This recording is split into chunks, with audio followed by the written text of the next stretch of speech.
G'day everyone, welcome back to Pete's Investing. Today's March 14, 2023. This is the S&P 500 update. You can see here, yesterday was pretty minimal movement. It was a bit of a bull bar there, but today it's actually dropped further. And we're in a pretty major decline at the moment in a bearish environment for the S&P.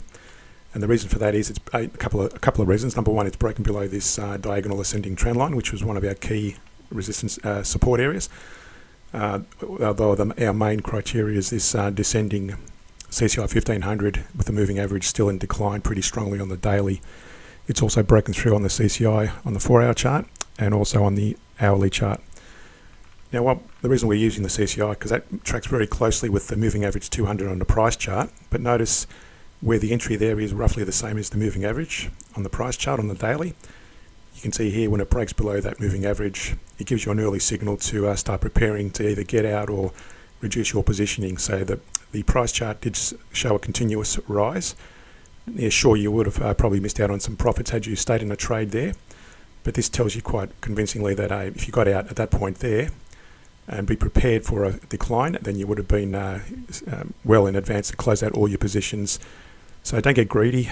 Do follow some basic principles and you wouldn't have been in any long trades during that period from there on.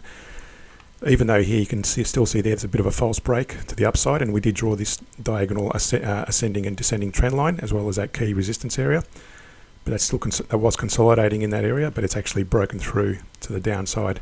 And again, what's the CCI showing? It's showing you don't enter the trade long, stay in the short positioning, or don't enter long at least.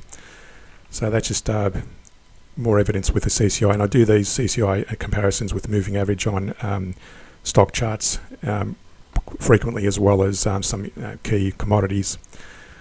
Now, where we're going at the moment, so again, all short positions at the moment on the daily, 4-hourly and the hourly. Did draw this Fibonacci extension on the hourly. You can see there it's come and rested and bounced off the 178 extension as well. So to understand how to properly trade using some average down approaches, and then the CCI 1500 is just one of those approaches. Reference the links in the description below. Subscribe and like the channel, and I'll see you in a future video.